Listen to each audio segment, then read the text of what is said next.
Bonjour à tous, nous sommes le jeudi 13 novembre 2025 et nos amis Michael Hudson et Richard D. Wolff sont de retour parmi nous. Bon retour.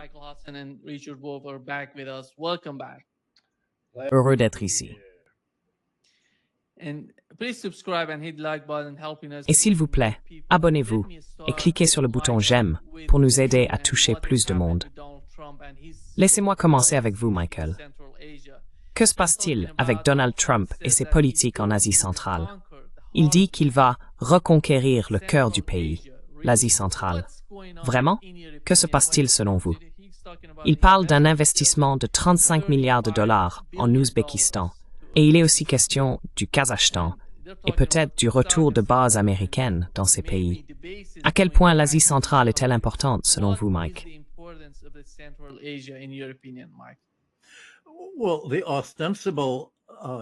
Eh bien, l'objectif déclaré dont il a parlé est d'amener les entreprises américaines à investir dans le tungstène et les terres rares. Le Kazakhstan possède d'importants gisements de tungstène et les États-Unis pensent pouvoir ainsi réduire leur dépendance vis-à-vis de la Chine. Le rêve de Trump, presque une obsession, ce sont les terres rares. Mais je ne vois pas vraiment le Kazakhstan comme une grande source pour cela.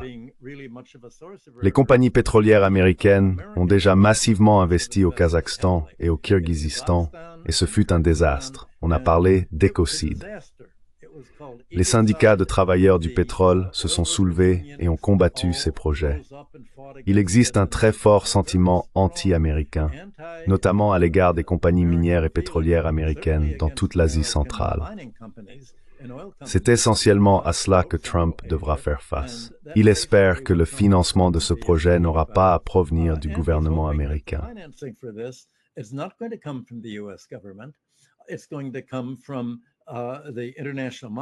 Cela va venir du Fonds monétaire international et de la Banque mondiale. Ce sont eux qui ont initialement introduit le néolibéralisme au Kazakhstan et en Asie centrale. Et ce fut un désastre. Ce qui s'est passé en Asie centrale est à peu près la même chose que dans les pays baltes. Des kleptocraties locales ont pris le pouvoir. Elles ont enregistré les biens à leur propre nom, conclu des accords avec des entreprises occidentales en échange de pots de vin et gardé leur argent en Occident. Elles se sont réservées les meilleurs logements. Et le FMI et la Banque mondiale ont introduit l'état de droit, ce qui signifiait qu'ils permettaient au gouvernement de saisir les biens des débiteurs, des personnes ayant acheté leur maison à crédit. Le microcrédit était la grande nouveauté soutenue par les Américains et le FMI par les néolibéraux.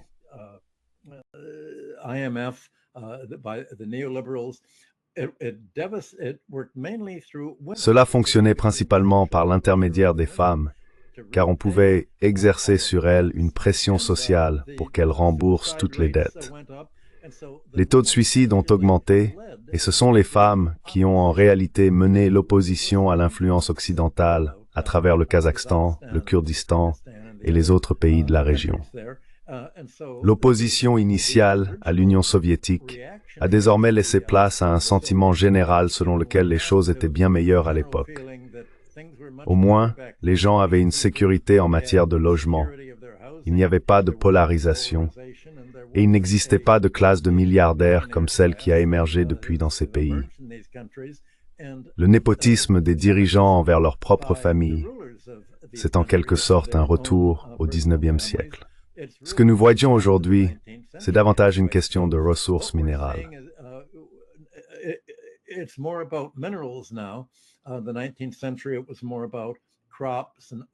Au XIXe siècle, il s'agissait davantage de culture, d'opium et de choses de ce genre. Mais tout cela n'est en réalité qu'une répétition de ce qu'on appelait le grand jeu, ou ce que les Britanniques appelaient la question d'Orient, la longue lutte entre la Grande-Bretagne et la Russie, et désormais entre les États-Unis d'un côté et la Russie et la Chine de l'autre, pour le contrôle de tout, de l'Iran jusqu'à l'Asie centrale et aux régions ouïghours de l'ouest de la Chine. On assiste donc à ce jeu géopolitique où les compagnies minières jouent un rôle majeur, et ces entreprises sont probablement les entités les plus impopulaires de toute la région. Nous n'avons pas beaucoup entendu parler de ce que font la Chine et la Russie, et je pense qu'elles laissent simplement l'Amérique tenter de jouer ses cartes.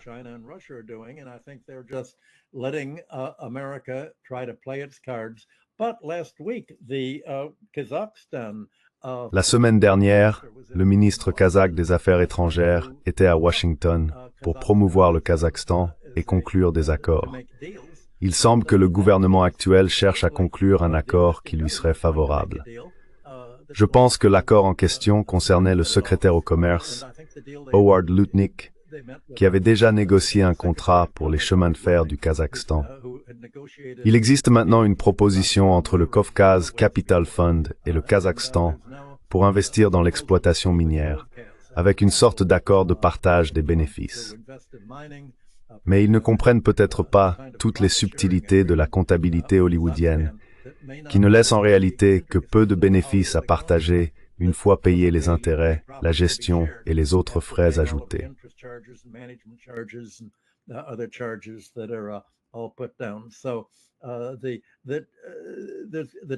Ainsi, la tension, le grand jeu actuel, oppose les intérêts miniers néolibéraux à ce que le peuple kazakhstanais appelle l'écocide, la destruction de l'environnement causée par toute la pollution et les déversements des compagnies pétrolières. Et puis, il y a l'initiative La Ceinture et la Route de la Chine, qui fonctionne selon des conditions et une philosophie très différentes du néolibéralisme. Ce n'est donc plus seulement un jeu géopolitique. C'est un jeu autour du type d'arrangements économiques qui seront conclus. Seront-ils des arrangements de type socialiste comme ceux des BRICS, ou bien les arrangements néolibéraux que les États-Unis essaient d'imposer en ce moment?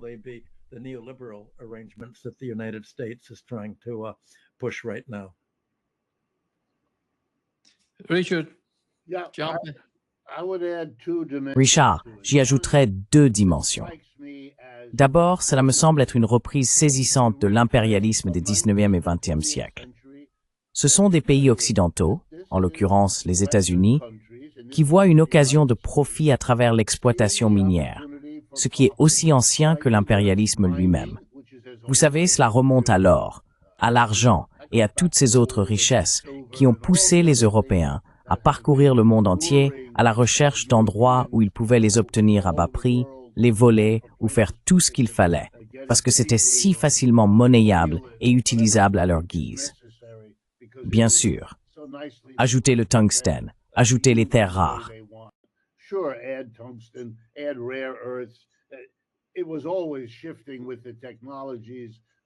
Cela a toujours évolué en fonction des technologies dont nous disposons, qui déterminent quelle ressource souterraine est la plus attrayante pour le profit par rapport à une autre. Aujourd'hui, il y en a de nouvelles et il y a un nouvel endroit où aller les chercher. Et les États-Unis vont essayer de le faire. Faire en sorte que d'autres payent pour cela, tu sais, pour gâcher l'environnement. C'est ce qu'ils ont toujours fait. Ce n'est pas nouveau. Et je veux rappeler une leçon. Les pays qui ont réussi à se détacher de l'ordre capitaliste impérialiste mondial, la Russie au XXe siècle et la Chine aujourd'hui, sont les véritables réussites.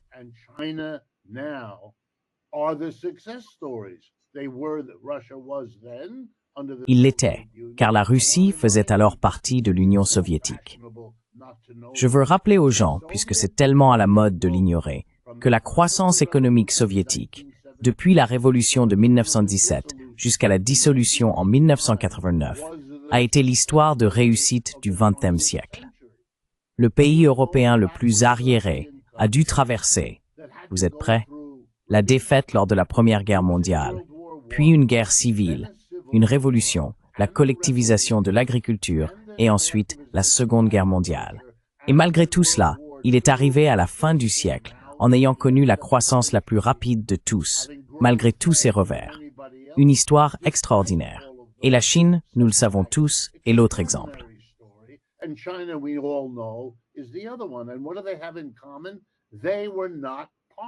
Et qu'ont-ils en commun? Ils ne faisaient pas partie, c'est-à-dire qu'ils se sont détachés du système capitaliste colonial. Ce sont les réussites, ceux qui n'ont pas permis ce dont on discute aujourd'hui pour le Kirghizistan ou le Kazakhstan. Voilà la première chose. La deuxième observation, pour compléter ce dont Michael a parlé, c'est que je suis très conscient, et peut-être que je me trompe, mais je suis conscient que toutes les manœuvres, les 76, car je tiens le compte, les 76 personnes qui ont été tuées dans ces bateaux, les soi-disant narco-bateaux dans les Caraïbes et le Pacifique, font partie d'un processus. Avec le positionnement du porte-avions Gerald Ford, qui se trouve maintenant au large du Venezuela, je suis conscient qu'il y a une manœuvre visant à provoquer un petit changement de régime au Venezuela afin de réaffirmer la doctrine Monroe et de s'emparer de l'un des grands gisements pétroliers de cette planète.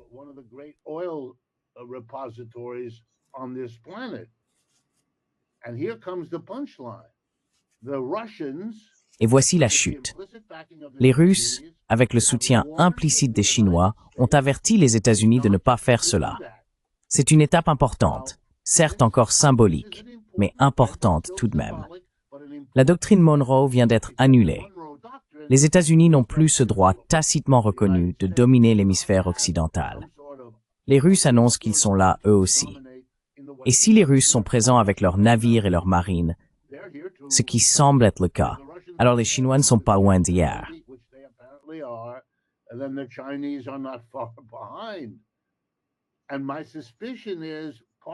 Et je soupçonne qu'une partie de l'attrait d'organiser ces réunions à la Maison-Blanche tient au fait que M. Trump veut dire « Très bien, si je dois te prendre au sérieux dans l'hémisphère occidental, alors tu vas devoir me prendre encore plus au sérieux que tu ne le pensais.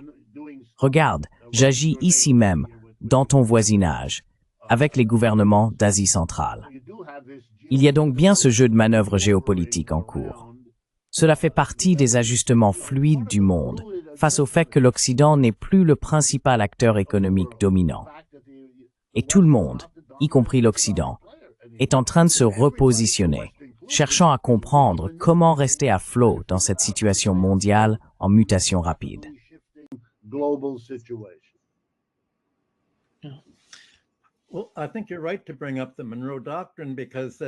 Eh bien, je pense que vous avez raison d'évoquer la doctrine Monroe, car son revers était une promesse. L'Europe devait rester en dehors de l'hémisphère occidental, et nous resterions en dehors du sien. Et ce n'est précisément pas ce qui se passe. Vous avez donc tout à fait raison de dire que la Russie et la Chine affirment « Vous avez rompu l'accord. Vous êtes venus ici. Très bien, œil pour œil. » Ce que nous faisons est symétrique à vos actions et réactions. En somme, on voit la Russie et la Chine réagir contre l'Occident. Mais encore une fois, tout cela remonte à la théorie du Heartland de Mackinder, opposée aux zones côtières et commerciales contrôlées par les Britanniques. L'idée centrale des plans de la Chine et de la Russie, mais surtout de la Chine, depuis 20 ans, a été de s'étendre par voie terrestre à travers l'Asie centrale. Il y a tout un effort pour construire des chemins de fer.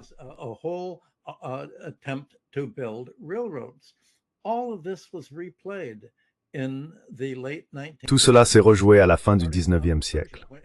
En commençant par la Perse, c'était l'Empire perse qui contrôlait la majeure partie de cette région. À la fin du XVIIIe siècle, la Russie avait reconquis ce qui avait été le nord de l'Empire perse. L'Azerbaïdjan, la Géorgie et une partie du Daghestan s'y trouvaient. Une dynastie tribale locale, la tribu des Qajars, prit le pouvoir du Shah d'Iran en 1789 et régna jusqu'en 1925, reconquérant essentiellement cette zone. La Russie la conquit ensuite à nouveau et utilisa cette conquête de ce qui avait été le nord de la Perse pour étendre le chemin de fer à travers le Kazakhstan et l'Asie centrale, plus à l'ouest, plus à l'est.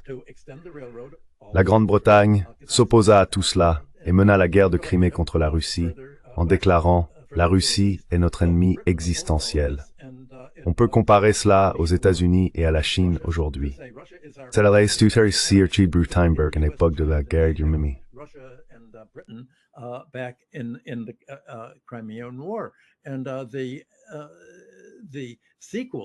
Et la suite de cela fut la guerre anglo-persane de 1856 à 1857, au sujet du contrôle de la route vers l'Afghanistan, que la Perse dominait alors. Elle fut menée autour de la ville de Herat, dans l'ouest de l'Afghanistan. Les Britanniques disaient « Nous devons empêcher la Russie d'accéder à l'Inde, car l'Inde restait le joyau de la couronne qui assurait le soutien financier de l'Empire britannique. En substance, la Russie vainquit la Perse et prit le contrôle de cette région. Au cours du demi-siècle suivant, jusqu'à la fin du XIXe siècle, la Russie et la Grande-Bretagne réclamèrent toutes deux des concessions pour construire une ligne de chemin de fer à travers cette zone, qui demeurait encore largement sous contrôle perse.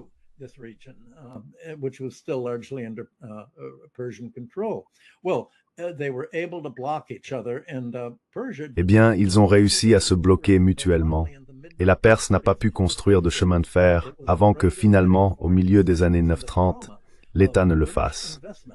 Elle craignait d'accorder des concessions étrangères, et le traumatisme des investissements britanniques, depuis la Perse jusqu'à l'Extrême-Orient, fut si destructeur qu'un sentiment général pro-russe s'installa. Après la Révolution russe, les Russes bénéficièrent du soutien de la population dans ces régions, et une guerre continue éclata pour savoir qui contrôlerait tout, de la Perse, qui ne devint l'Iran que plus tard, à l'Asie centrale. En somme, les Britanniques intervinrent militairement et réglèrent la situation en renversant la dynastie tribale des Qajars et en installant le Shah, les deux Shahs de la dynastie Pahlavi, le père et le fils, qui instaurèrent un État policier.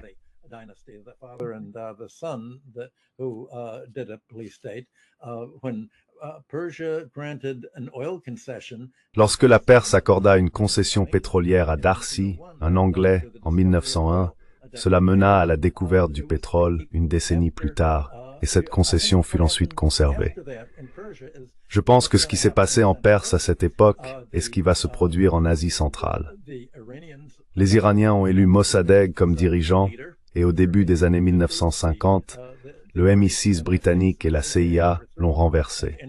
Le Shah a alors instauré un État policier si terrible, si oppressif, que le seul endroit où les gens pouvaient se réunir pour résister étaient les mosquées.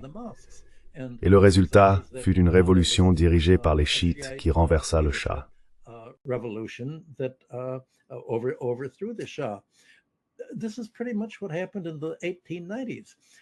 C'est à peu près ce qui s'est passé dans les années 1890, lorsque l'opposition à la prise de contrôle britannique du commerce du tabac et de l'opium en Perse est venue principalement des chefs religieux qui ont imposé une fatwa contre le tabagisme.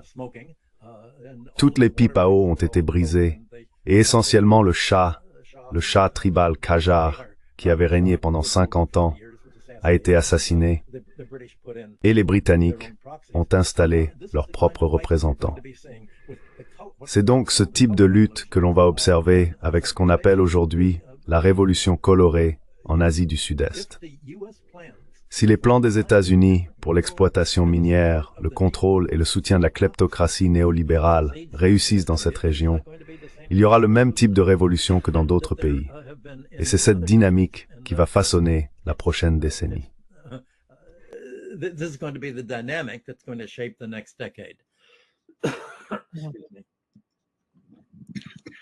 Oui, Richard, ce qui se passe réellement avec le Kazakhstan et l'Ouzbékistan, c'est qu'ils sont tous deux profondément liés à l'initiative chinoise des nouvelles routes de la soie et à l'Union économique eurasiatique de la Russie.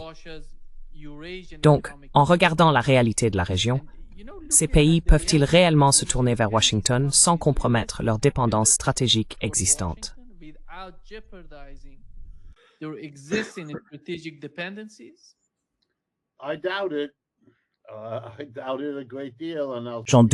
J'en doute beaucoup. Et je vais te donner deux raisons à cela. Premièrement, il y a un aspect historique que je peux ajouter à tout ce que Michael vient de dire. En Perse, en réaction à ce que faisaient les Britanniques et les segments de la société persane alliés aux Britanniques, on a vu se développer l'un des partis communistes les plus importants et les mieux organisés du monde, le parti Tudeh. Ce genre de comportement de la part de l'Occident n'a pas seulement provoqué une opposition religieuse. Il l'a fait. Et pendant un certain temps, cette opposition est devenue assez dominante, jusqu'à aujourd'hui.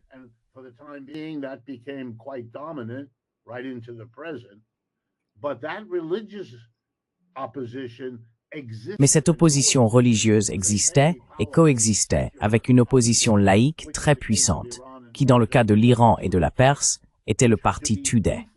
Il fallait la détruire impitoyablement pour que l'opposition religieuse puisse survivre. Et cela continue.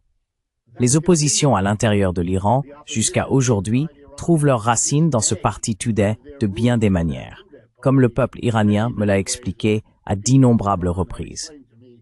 Je serai donc prudent, car je pense que ce type de comportement que nous observons, cette sorte, si l'on veut, de renouveau de l'impérialisme classique, peut renforcer l'opposition religieuse sous certains aspects, mais il donnera aussi un nouvel élan à une résistance non religieuse, laïque, socialiste ou communiste, qui a des racines profondes.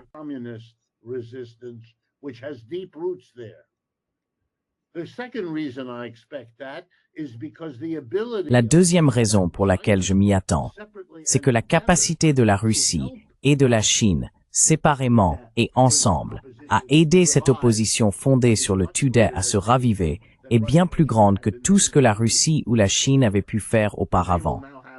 Et elles ont désormais un intérêt direct à soutenir une base anti-occidentale qui existe déjà à de nombreux niveaux. Donc oui, on pourrait relancer cette vieille bataille, comme Michael l'a esquissé, mais les conditions et la force des acteurs en présence ne sont plus les mêmes qu'à l'époque. C'est pourquoi je pense que cette fois-ci, le résultat sera très différent, vous voyez.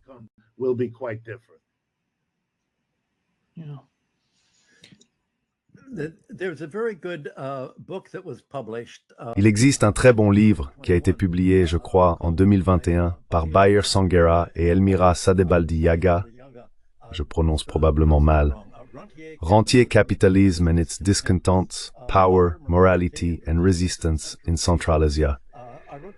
J'ai écrit l'introduction de ce livre et je vais la mettre sur mon site aujourd'hui car elle décrit exactement le traumatisme qui s'est produit lorsque les compagnies pétrolières américaines sont arrivées dans cette région, en lien avec les règles néolibérales qui ont rendu la région plus réceptive à l'initiative chinoise des nouvelles routes de la soie. Chevron a jeté son dévolu sur ces vastes réserves de pétrole, en particulier sur le champ pétrolifère de Tengiz, au Kazakhstan. Et ce que le Kazakhstan voulait, tout simplement, c'était l'expertise occidentale. Il voulait le développer lui-même. Mais ce que Chevron voulait, c'était le contrôle.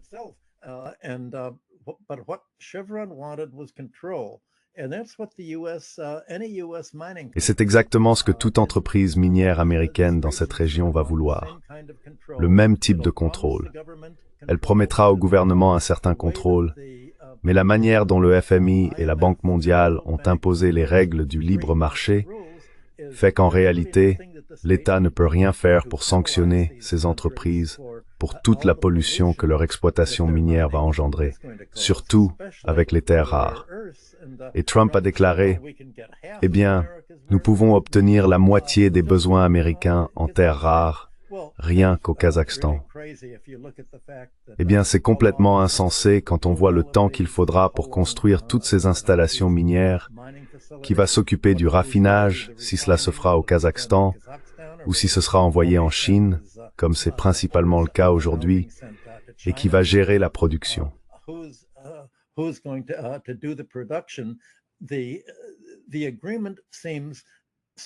L'accord semble si simple, du moins tel que Trump et les Américains le décrivent. Mais ils arnaquent toujours les pays hôtes dans les petites lignes du contrat, qui disent en gros, « Eh bien, si vous essayez de faire appliquer les coûts de nettoyage ou de réclamer des dommages pour ce que nous causons, nous vous poursuivrons simplement devant le tribunal international des différends en matière d'investissement.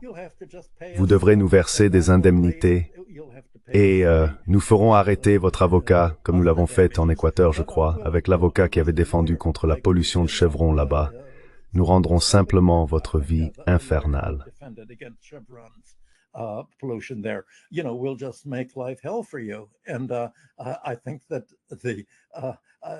Je ne serais pas surpris de voir la Russie et la Chine présenter toute une série de scénarios sur ce qui pourrait arriver à ces pays s'ils laissaient les nouvelles compagnies minières leur faire ce que Chevron leur a fait.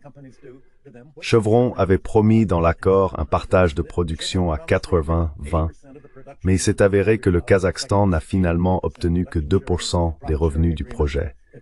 Ce fut un désastre, 2% pour tout ce pétrole.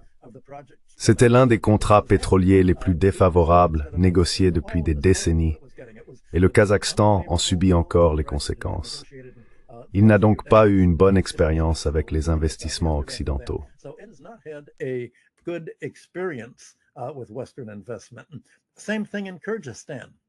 Même chose au Kirghizistan.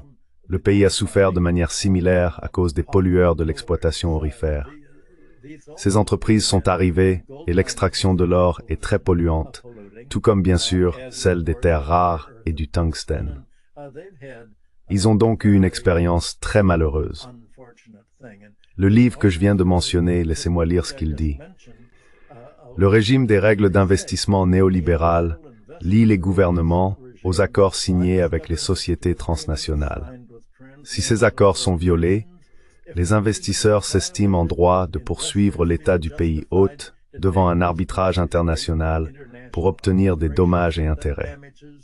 L'État de droit affirme que l'État ne peut pas porter atteinte aux droits et libertés individuelles et que le domaine de la propriété privée doit être protégé contre la politique majoritaire.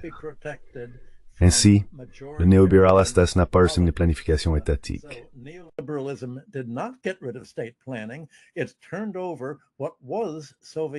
Cela a transféré ce qui relevait de la planification soviétique aux grandes entreprises et aux firmes transnationales de ces pays.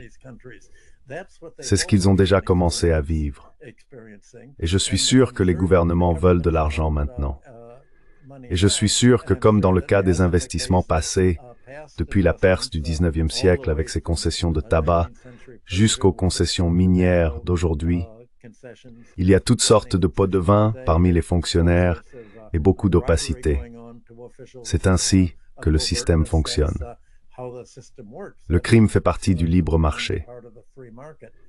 Et je crois que Tony a dit que toute propriété n'est pas vol, mais que la plupart des vols deviennent propriété. Je pense que c'est ce que l'on a observé jusqu'à présent en Asie centrale, et c'est probablement le plan de jeu des États-Unis pour cette région.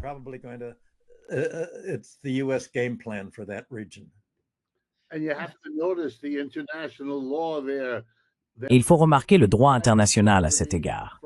Il protège la propriété privée contre le majoritarisme. Quel mot merveilleux. Vous auriez pu dire « démocratie », mais vous ne l'avez pas fait. Vous avez écarté ce terme et l'avez remplacé par quelque chose qui sonne différemment, « majorité ».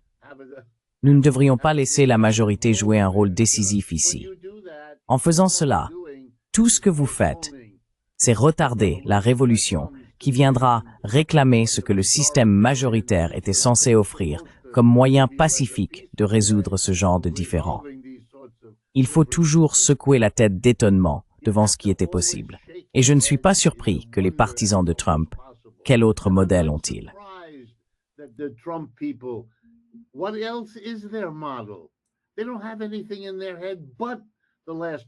Ils n'ont rien dans la tête, à part les 2 ou 3 derniers siècles d'impérialisme capitaliste. Qu'est-ce qui pourrait bien leur venir à l'esprit d'autre? Ce ne sont pas des critiques. Ils ne sont pas imprégnés d'une pensée alternative révolutionnaire, rebelle ou socialiste, quel que soit le mot que vous préfériez. Non, ils s'occupent de ce qui existe, le système capitaliste, et de la manière dont ils vont le faire perdurer. Et s'ils ont besoin de tungstène, s'ils ont besoin de terres rares, alors ils regardent autour du monde, investissent et prennent le contrôle où que ce soit. Cela me rappelle le fonctionnement de l'Empire britannique. Vous savez, une fois que les États-Unis sont devenus indépendants, ils ont pu se développer et découvrir que sur leur propre territoire se trouvait quelque chose que le capitalisme mondial convoitait.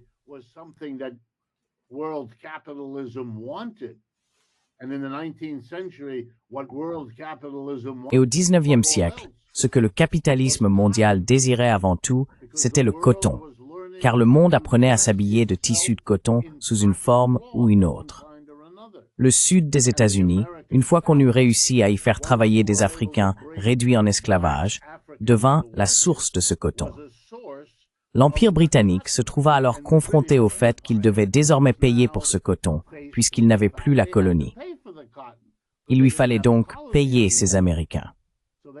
L'ordre fut donné dans tout l'Empire britannique de travailler à Kew Gardens, près de Londres, pour planter du coton de toutes les manières possibles, afin de déterminer où dans le monde le coton pouvait pousser et être récolté pour alimenter leur industrie cotonnière.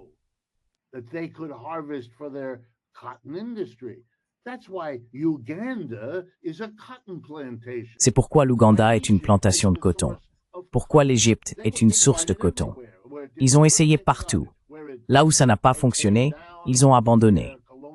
Là où cela a marché, ils sont venus avec leur régime colonial pour s'assurer d'en tirer profit. Et ils ont obtenu un siècle de très bons revenus grâce à leurs textiles de coton, en ne donnant rien aux petits agriculteurs africains d'Ouganda, en ne donnant rien à la plupart des habitants d'Égypte, et ainsi de suite. Nous rejouons simplement ce vieux jeu dans de nouveaux domaines, avec de nouveaux enjeux à conquérir. Mais le cadre reste exactement le même.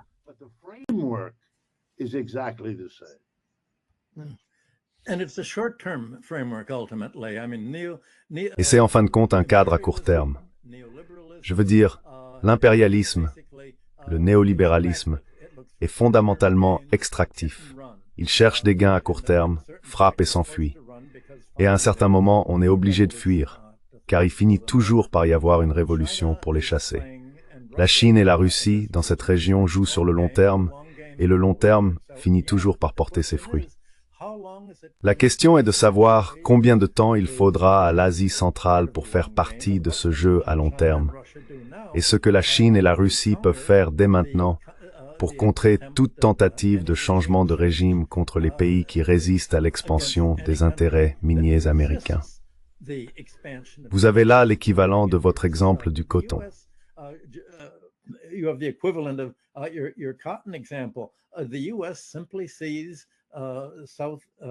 Les États-Unis considèrent simplement l'Asie centrale comme une source de minéraux pour remplacer la Chine. La Chine, elle, peut dire « Eh bien, nous voulons aller au-delà d'une monoculture. C'est la monoculture qui vous a appauvri.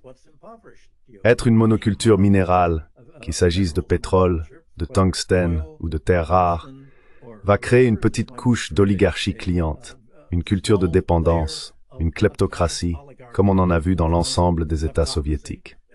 Ou bien allez-vous mener une révolution sociale? Eh bien, bien sûr, c'est ce que la Russie a fait en Perse, où, comme vous le dites à juste titre, le Parti communiste était très fort avant les meurtres de masse et les assassinats, à la manière de Pinochet, perpétrés par le Shah sous la direction du MI6 et de la CIA.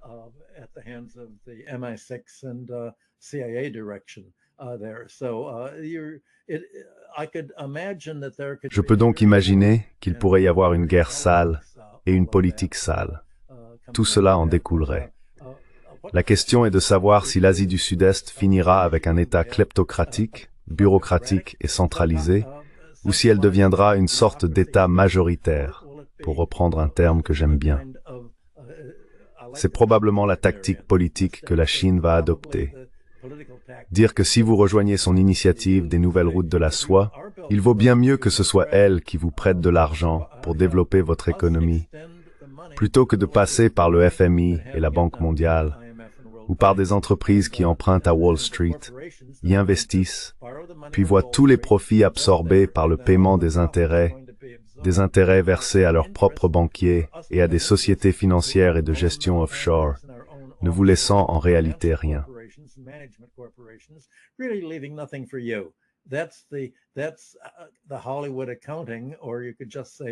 La comptabilité hollywoodienne, ou si l'on veut la comptabilité néolibérale, est utilisée pour empêcher les pays hôtes de tirer profit de leurs ressources naturelles. L'objectif des États-Unis dans ce cas est d'empêcher ces pays d'utiliser leur patrimoine, leurs ressources naturelles, comme base fiscale. Or bien sûr, c'est précisément ce qu'Adam Smith et tout le groupe des économistes classiques, John Stuart Mill, Marx et les socialistes, préconisaient en Europe. Se débarrasser de la classe rentière, se débarrasser des propriétaires fonciers.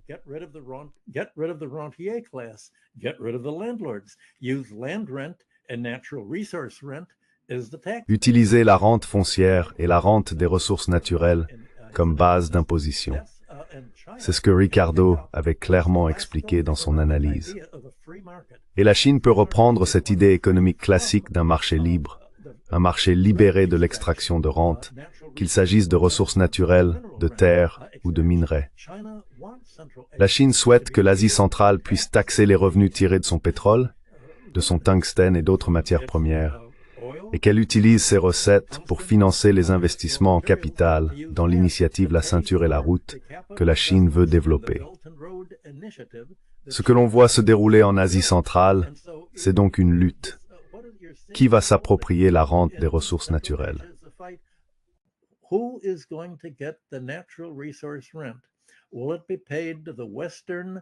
Sera-t-il versé aux compagnies pétrolières et minières privées occidentales, laissant les gouvernements d'Asie centrale sans ces ressources naturelles comme base fiscale significative? Dans ce cas, ils devront taxer l'ensemble de la population, empêchant ainsi leur décollage industriel. Ou bien diront-ils non, l'État possède tout cela, nous ferons ce que nous voulions faire à l'origine avec le pétrole, ce qui nous avait été promis lorsque nous avons d'abord discuté avec les intérêts américains, à savoir qu'ils nous apporteraient l'expertise nécessaire pour développer notre pétrole. Nous obtiendrons alors les bénéfices et les utiliserons pour développer notre pays. Cela ne s'est pas produit la première fois. Il faut qu'il y ait ici une courbe d'apprentissage.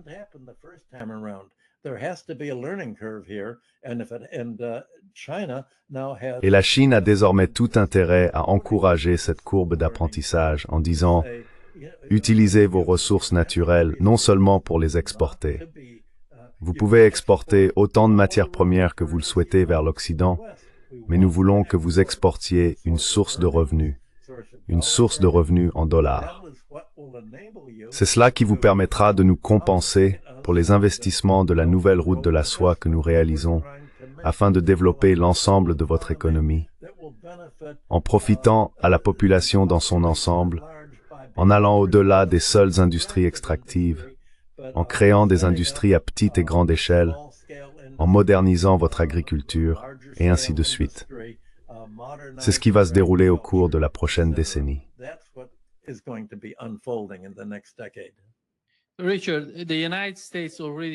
Richard, les États-Unis sont déjà surmenés en Europe et dans l'Indo-Pacifique. La question est de savoir s'ils peuvent réellement rivaliser en Asie centrale sans détourner leur attention de leurs autres théâtres stratégiques.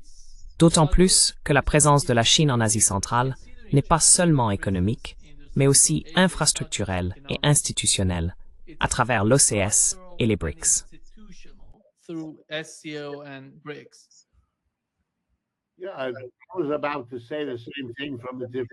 J'allais dire la même chose, mais sous un angle différent. Dans l'impérialisme classique, on avait des pays européens, la Grande-Bretagne, la France, l'Allemagne, la Belgique et ainsi de suite, qui utilisaient tous la même logique, le même système. Et ce qui est remarquable aujourd'hui, c'est que la Chine et la Russie, en particulier la Chine, ont un système différent, mais cela ne suffit pas à lui seul. Ils constituent également le bloc économique le plus riche du monde. Ils ont plus d'argent à offrir à l'Asie centrale si la situation l'exige. Si l'on additionne les PIB des nations des BRICS, on dépasse largement le PIB total du G7. Ce ne sont plus des concurrents égaux. Les Chinois ont mis en œuvre l'initiative des nouvelles routes de la soie, qui représente pour eux un investissement colossal.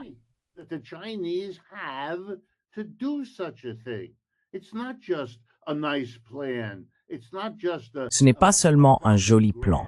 Ce n'est pas seulement une recherche de profit. C'est un investissement à long terme d'une somme d'argent énorme. Et maintenant que les États-Unis ont en quelque sorte déclaré la guerre au reste de l'économie avec cette folie des tarifs douaniers, ils ont créé une incitation pour les Chinois, pour les BRICS et pour presque tous les autres pays à chercher ailleurs qu'aux États-Unis dans les années à venir pour faire des affaires. Parce que traiter avec les États-Unis, maintenant qu'ils se sont transformés en un système nationaliste obsédé par la sécurité nationale, n'est pas fiable. Ce n'est pas un endroit fiable pour vendre. Regardez ce que les tarifs peuvent provoquer. Ce n'est pas un endroit fiable pour acheter, car tout est désormais instrumentalisé dans ce système américain.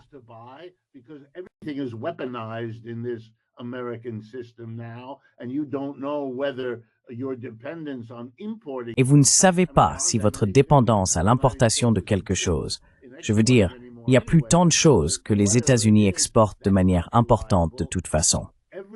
Mais quoi qu'il en soit, ce n'est pas fiable. Tout le monde essaie de trouver des partenaires commerciaux sûrs, ou dans l'orbite chinoise, ou du moins dans l'orbite non américaine, parce qu'il est plus sûr de se diversifier et de réduire sa dépendance vis-à-vis des États-Unis. Cela signifie que les États-Unis, comme tu l'as dit Nima, et tu as raison, ne sont pas en bonne position pour s'engager dans la lutte avec la Russie et la Chine en Asie centrale. En laissant de côté un engagement militaire dans une compétition économique, les chances ne sont pas très favorables aux États-Unis à ce stade.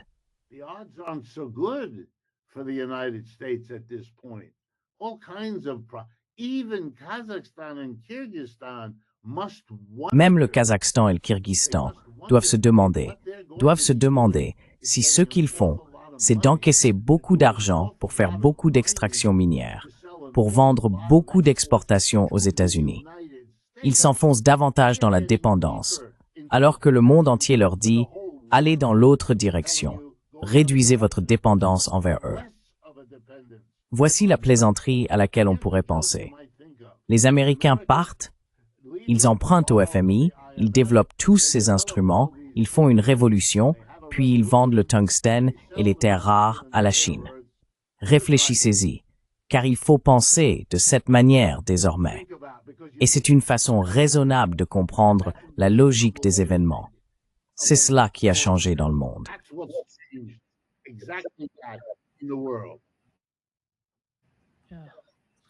Nima, allais-tu faire une annonce? Oui, vas-y.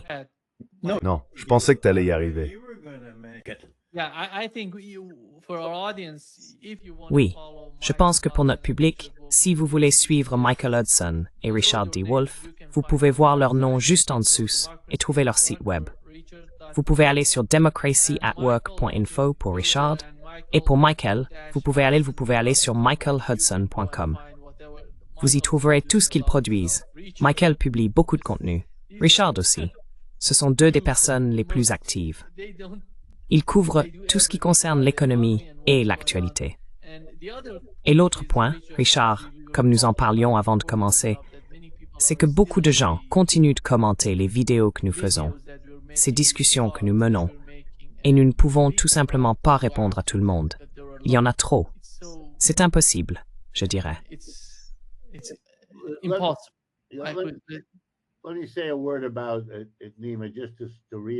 Permets-moi d'en dire un mot, Nima, juste pour le souligner.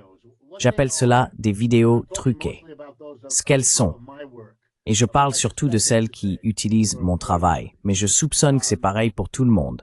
C'est que si tu es doué en informatique, en vidéo, si tu sais utiliser l'IA et tout le reste, ce qui est produit, ce sont des vidéos où l'on voit mon visage ou quelque chose qui y ressemble, exposer tout un argumentaire. C'est ma bouche. Et les mots semblent être prononcés avec ma voix. Mais tout cela est fabriqué. Ce n'est pas moi. D'autres personnes prennent, par exemple dans un cas, la partie supérieure de mon visage pour que je sois reconnaissable par ceux qui ont l'habitude de me voir, et la partie inférieure est la bouche de quelqu'un d'autre articulant un texte que je n'ai pas écrit et qui n'a rien à voir avec moi. Et le tout est présenté comme « Voici Richard D. Wolff ».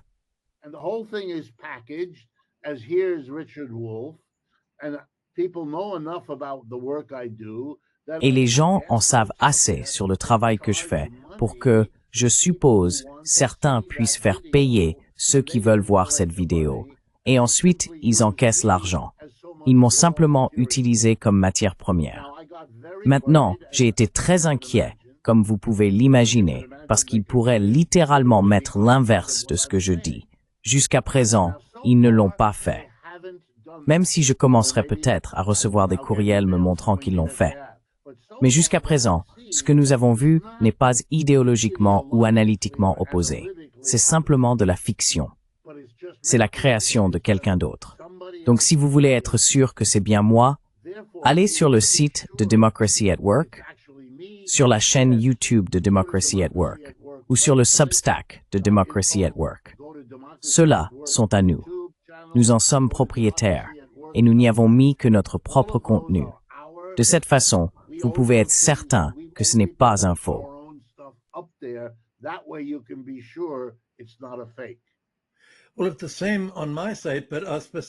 Eh bien, c'est la même chose de mon côté, mais plus précisément à propos des émissions de Nima.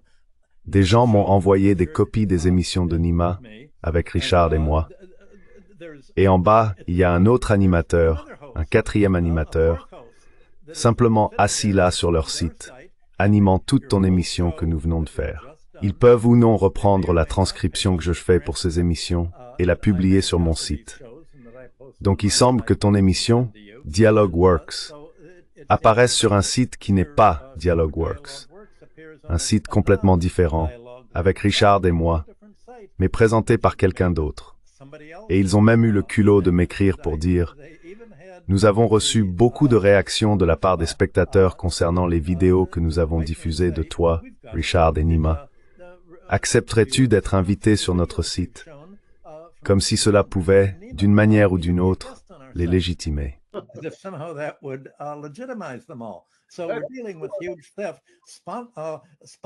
Nous sommes donc confrontés à un énorme vol, soutenu par YouTube, car YouTube tire davantage de revenus publicitaires de cette situation et laisse simplement sans fleurs s'épanouir. Et je soupçonne que les spectateurs de ces sites de podcasts plagiés, ces sites plagiés, ne sont pas le genre de public qui regarde habituellement l'émission de Nima ou lit ce que Richard et moi écrivons sur nos sites respectifs. C'est michaelhudson.com pour être précis. C'est là qu'il faut aller. J'ai un groupe sur Patreon, Richard a un groupe, nous avons nos propres sites, mais ils piratent notre travail. Et ce sont de faux sites. Et même, comme le souligne Richard, ils ont créé de faux contenus à notre nom. Voilà la révolution de l'IA. Celui qui contrôle la plateforme d'IA, contrôle le contenu. Et c'est l'équivalent de la phrase d'Orwell. Celui qui contrôle le passé, contrôle le présent. Eh bien, tu es système d'IA. Du en är konantri. Det är så stav bises del diwer. Stallidien nu uppsolvon.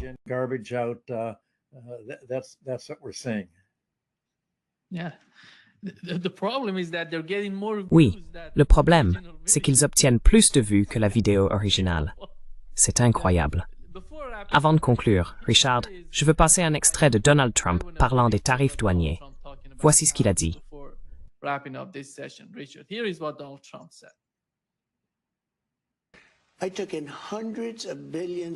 J'ai encaissé des centaines de milliards en droits de douane. J'ai imposé des tarifs à la Chine très tôt. Puis, quand nous avons été frappés par le Covid, nous avons combattu cela. Nous avons fait un très bon travail. Mais c'était le Covid, il venait d'un certain endroit en Chine. Un autre grand cadeau de la Chine, un autre cadeau que nous avons reçu. Mais regardez, je m'entends très bien avec le président Xi. Je m'entends très bien avec la Chine. La seule façon de bien s'entendre avec la Chine, c'est de négocier à partir d'une position de force. Nous avons une force considérable grâce aux tarifs. Nous avons une force considérable grâce à ce que j'ai fait. J'ai reconstruit notre armée et ils ont beaucoup de missiles, mais nous aussi, nous avons beaucoup de missiles et ils ne veulent pas s'amuser à nous provoquer.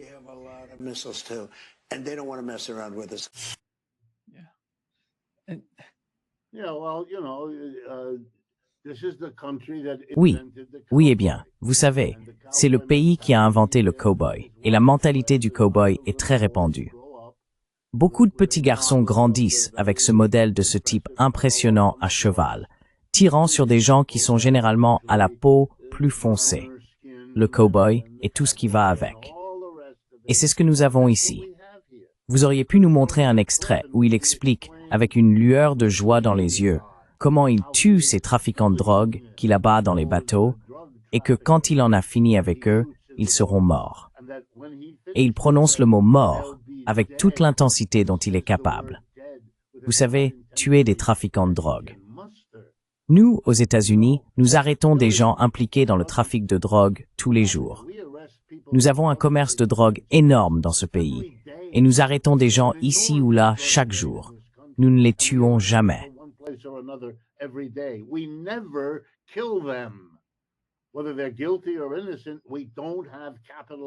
Qu'ils soient coupables ou innocents, nous n'avons pas de peine capitale pour les personnes impliquées dans le trafic de drogue, jusqu'à ce que M. Trump décide d'être le juge, le jury, l'avocat et la preuve, et de passer directement de « je vois une personne dans un bateau » à son exécution. C'est tellement grave que même l'agence de renseignement britannique, eh bien ce que vous voyez ici avec sa discussion sur la Chine et la façon dont il a reconstruit l'armée, c'est la même chose. Tout cela n'est qu'un théâtre élaboré de Monsieur le dur à cuire. Ce n'est pas sérieux, sauf que ce pays reste riche. Il dispose encore d'une armée puissante. Il peut encore faire des dégâts. La plupart du temps, le programme tarifaire n'a fait que causer des dommages. Et je conclurai par une chose. Nous attendons tous maintenant la décision de la Cour suprême pour savoir si les tarifs sont une mesure légale ou non. Voici pourquoi c'est important, quel que soit le résultat.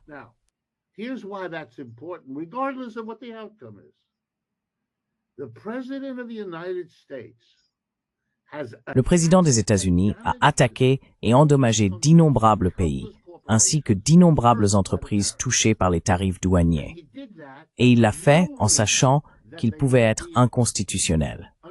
Il a fait traverser au pays une épreuve dont le coût sera énorme, et l'est déjà, alors qu'il ne savait même pas, ou n'a pas pris le temps ni la peine de le savoir, parce qu'il agit comme un cow-boy qui dégaine aussitôt son arme. Alors, il a imposé les tarifs. Et maintenant d'ailleurs, l'un de ses arguments récents, plaidant devant la Cour suprême, a été de leur expliquer à quel point il serait perturbateur pour l'économie mondiale de devoir tout annuler. Exactement. Comment pourrait-on faire cela? Quel genre de dirigeant politique agit de la sorte? Incroyable. Nous parlons ici d'agir de manière impulsive, d'une façon déjà, et potentiellement encore plus, incroyablement autodestructrice.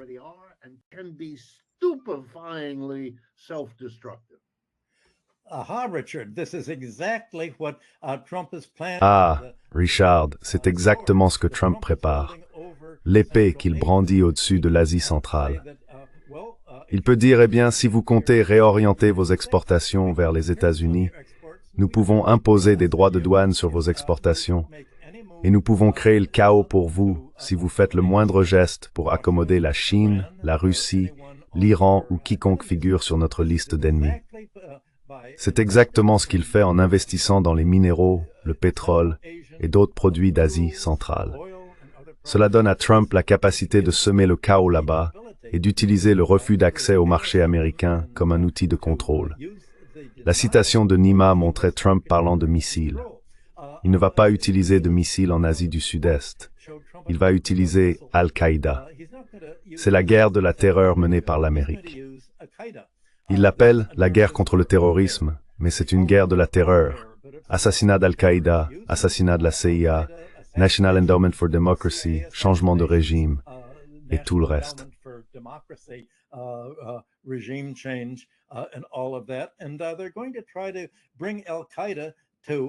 Et ils vont essayer d'amener Al-Qaïda dans n'importe quel pays d'Asie centrale qui agit d'une manière que les États-Unis n'aiment pas.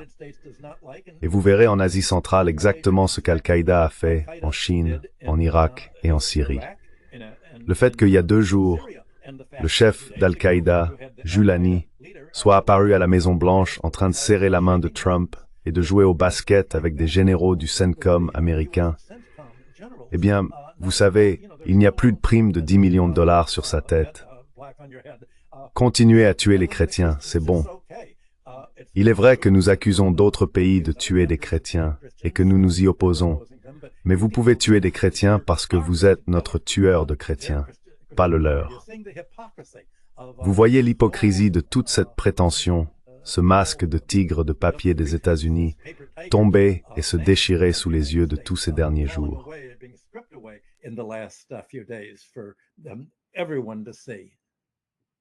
Oui, je pense que nous allons bientôt conclure. Merci beaucoup, Richard et Michael, d'avoir été avec nous aujourd'hui. Ce fut un grand plaisir de parler avec vous deux. Pora ici. Espérons que nous soyons un food pouring tasful for. Yeah. Oui, j'espère bien. Ouais, pas sûr, mais j'espère bien. À bientôt.